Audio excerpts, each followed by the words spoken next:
ಅಕ್ರಮವಾಗಿ ಗಾಂಜಾ ಮಾರಾಟಕ್ಕೆ ಯತ್ನಿಸಿದ 4ರನ್ನ ಸಿದ್ದಾಪುರ ಪೊಲೀಸರು ಬಂಧಿಸುವಲ್ಲಿ ಯಶಸ್ವಿಯಾಗಿದ್ದಾರೆ. ಸೋಫಿಕುಲ್ ಇಸ್ಲಾಂ, ಇಮ್ತಿಯಾಜ್, ರೋಹಿತಾನ್ ಮತ್ತು ಯೂಸುಫ್ ಎಂಬ ಅಸ್ಸಾಂ ಮೂಲದ 4ರನ್ನ ಬಂಧಿಸಲಾಗಿದೆ.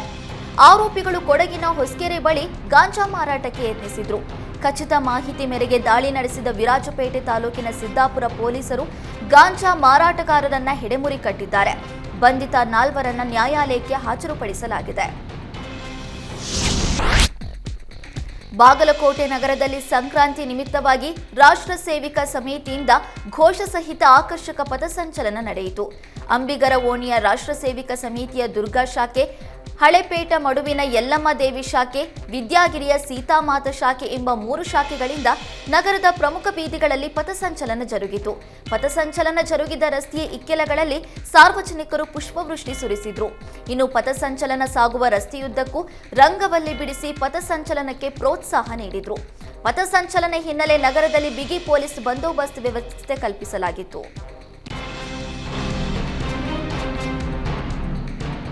ಕಾಂಗ್ರೆಸ್ ಸರ್ಕಾರ ಬಂದ ಮೇಲೆ ಈಡಿಗ ಸಮಾಜವನ್ನು ಸಂಪೂರ್ಣ ಕಡೆಗಣಿಸಲಾಗಿದೆ ಎಂದು ಆರ್ಯ ಈಡಿಗ ಸಮಾಜದ ಶ್ರೀ ಪ್ರಣವಾನಂದ ಸ್ವಾಮೀಜಿ ಆಕ್ರೋಶ ವ್ಯಕ್ತಪಡಿಸಿದ್ದಾರೆ. ಕಲಬುರಗಿಯಲ್ಲಿ ಮಾತನಾಡಿದ ಅವರು, ನಮ್ಮ ಸಮಾಜಕ್ಕೆ 2 ಮಂತ್ರಿ ಸ್ಥಾನ, 3 ನಿಗಮ ಮಂಡಳಿ ಸ್ಥಾನವನ್ನ ಕೊಡಬೇಕಿತ್ತು. ಆದರೆ ಸಿದ್ದರಾಮಯ್ಯ ನೇತೃತ್ವದ ರಾಜ್ಯ ಕಾಂಗ್ರೆಸ್ ಸರ್ಕಾರ ನಮ್ಮ ಸಮುದಾಯದವರಿಗೆ ಮಂತ್ರಿಗಿರಿ ಕೊಟ್ಟಿಲ್ಲ.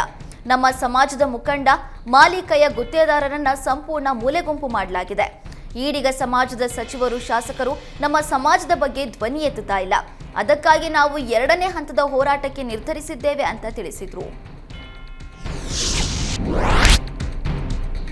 ಕೋಲಾರದಲ್ಲಿ ಕೃಷ್ಣನ ಗೀತಾಸಾರ ಬ್ಯಾನರ್ ಹರಿದು ಹಾಕಿದ ವಿಡಿಯೋ ವೈರಲ್ ಆಗ್ತಿದೆ.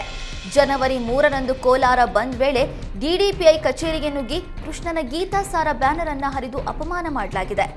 ಅಂಬೇಡ್ಕರ್ ಪೀಠಿಕೆ ಅಳವಡಿಸುವ ಬದಲು ಗೀತಾಸಾರ ಅಳವಡಿಸಿದ್ದೀರಾ ಎಂದು ಡಿಡಿಪಿಐ ಕೃಷ್ಣಮೂರ್ತಿಗೆ ಆವಾಜ್ ಹಾಕಿದ್ರು. ಬಳಿಕ ಗೀತಾಸಾರ ಇರುವ ಬ್ಯಾನರ್ ಹರಿದು ಹಾಕಲಾಗಿತ್ತು.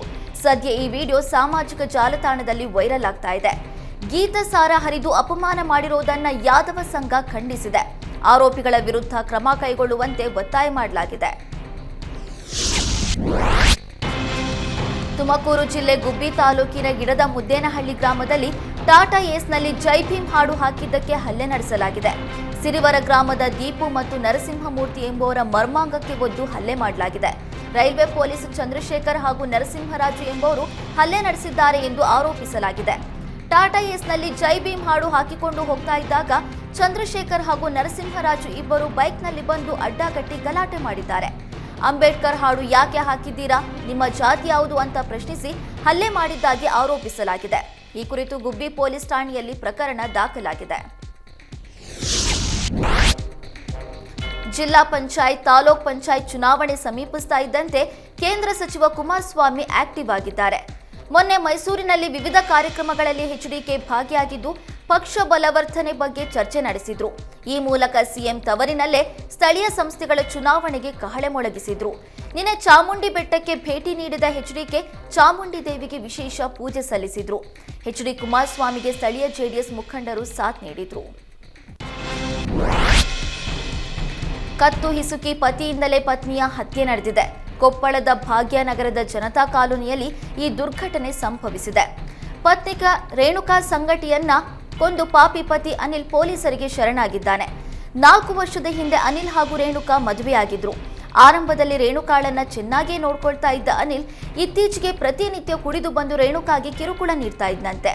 ನಿನ್ನೆ ರಾತ್ರಿ ಮನೆಯಲ್ಲಿ ಕತ್ತು ಹಿಸುಕಿ ರೇಣುಕಾಳನ್ನ ಅನಿಲ್ ಕೊಂದಿದ್ದಾನೆ. ಬಳಿಕ ರೇಣುಕಾ ಕುಟುಂಬಸ್ಥರಿಗೆ ಮಾಹಿತಿ ನೀಡಿ ಪೊಲೀಸರಿಗೆ ಶರಣಾಗಿದ್ದಾನೆ. ಸ್ಥಳಕ್ಕೆ ಪೊಲೀಸರು ಭೇಟಿ ನೀಡಿ ಪರಿಶೀಲನೆ ನಡೆಸಿದ್ದಾರೆ. ವಿವಾಹಿತ ಮಹಿಳೆ 2 ಮಕ್ಕಳ ಸಮೇತ ಪ್ರಿಯಕರನೊಂದಿಗೆ ಪರಾರಿಯಾಗಿದ್ದಾಳೆ. ಬೆಳಗಾವಿ ಜಿಲ್ಲೆಯ ಖಾನಾಪುರ ತಾಲೂಕಿನ ಮಾರಿಹಾಳದಲ್ಲಿ ಈ ಘಟನೆ ನಡೆದಿದೆ. ಆಸಿಫ್ ಸೈಯದ್ ಹಾಗೂ ಮಾಸಾಬಿಗೆ ಮದುವೆಯಾಗಿ 2 ಮಕ್ಕಳಿದ್ರು.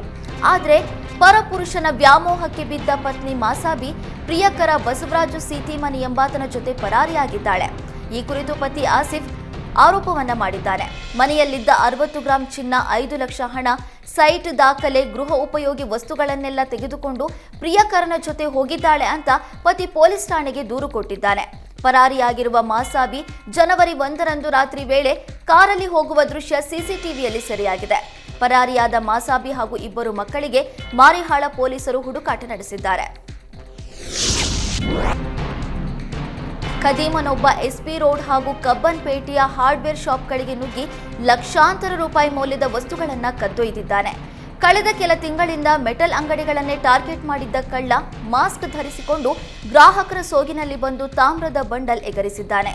ಇದೇ ರೀತಿ ಹಲವು ಅಂಗಡಿಗಳಿಗೆ ನುಗ್ಗಿ ತನ್ನ ಕೈಚಳಕ ತೋರಿಸಿದ್ದಾನೆ.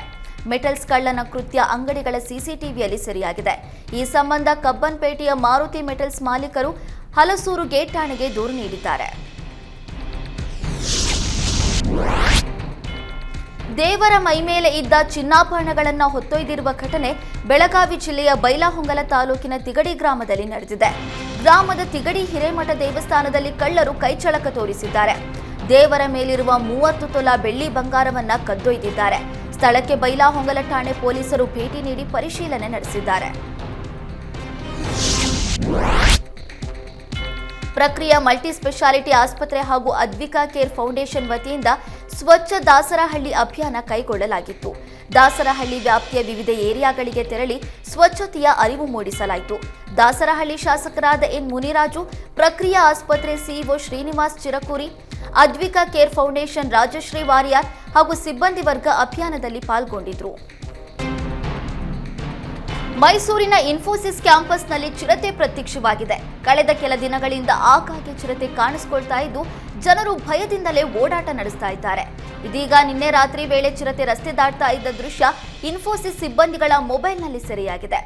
ಚಿರತೆ ಓಡಾಟ ಕಂಡು ಇನ್ಫೋಸಿಸ್ ಕ್ಯಾಂಪಸ್ನಲ್ಲಿ ಭಯದ ವಾತಾವರಣ ಸೃಷ್ಟಿಯಾಗಿದ್ದು ಚಿರತೆ ಸೆರೆ ಹಿಡಿಯುವಂತೆ ಅರಣ್ಯ ಇಲಾಖೆ ಅಧಿಕಾರಿಗಳಿಗೆ ಆಗ್ರಹಿಸಿದ್ದಾರೆ.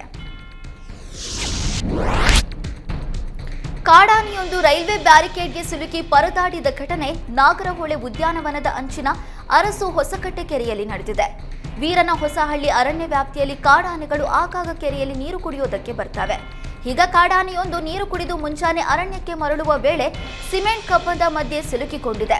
ಇದನ್ನು ನೋಡಿದ ಸ್ಥಳೀಯರು ಅರಣ್ಯ ಇಲಾಖೆಗೆ ಮಾಹಿತಿ ನೀಡಿದ್ದು ಸ್ಥಳಕ್ಕೆ ಆಗಮಿಸಿದ ಅರಣ್ಯ ಇಲಾಖೆ ಸಿಬ್ಬಂದಿ ಕೊನೆಗೂ ಜೆಸಿಬಿಯಿಂದ ಸಿಮೆಂಟ್ ಕಂಬವನ್ನ ಅಲ್ಲಾಡಿಸಿ ಕಾಡಾನೆಯನ್ನು ರಕ್ಷಿಸುವಲ್ಲಿ ಯಶಸ್ವಿಯಾಗಿದ್ದಾರೆ. ಅರೆಮಲೆನಾಡು ಹಾಸನ ಜಿಲ್ಲೆಯಲ್ಲಿ ಕಾಡಾನೆಗಳ ಉಪಟಳ ಮುಂದುವರೆದಿದೆ. ಹಾಡ ಹಗಲೇ ಹಿಂಡು ಹಿಂಡಾಗಿ ಆನೆಗಳು ಕಾಡಿನಿಂದ ಜನವಸತಿ ಪ್ರದೇಶಗಳಿಗೆ ಎಂಟ್ರಿ ಕೊಟ್ಟಿವೆ.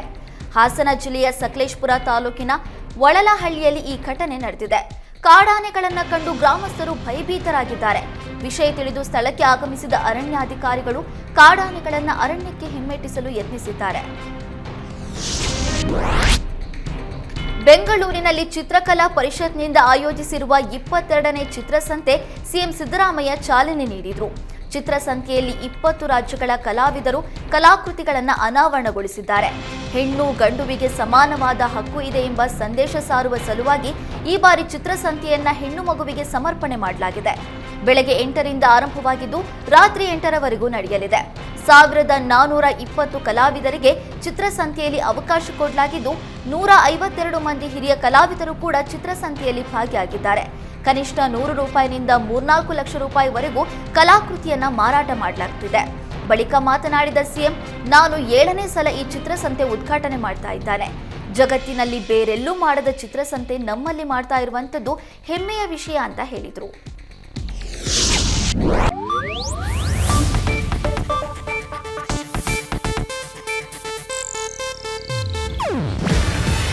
ಇದು ಏಷ್ಯಾನೆಟ್ ನ್ಯೂಸ್ ನೆಟ್ವರ್ಕ್ ಪ್ರಸ್ತುತಿ. ನೀವು ನೋಡ್ತಿದ್ದೀರಾ ಏಷ್ಯಾನೆಟ್ ಸುವರ್ಣ ನ್ಯೂಸ್.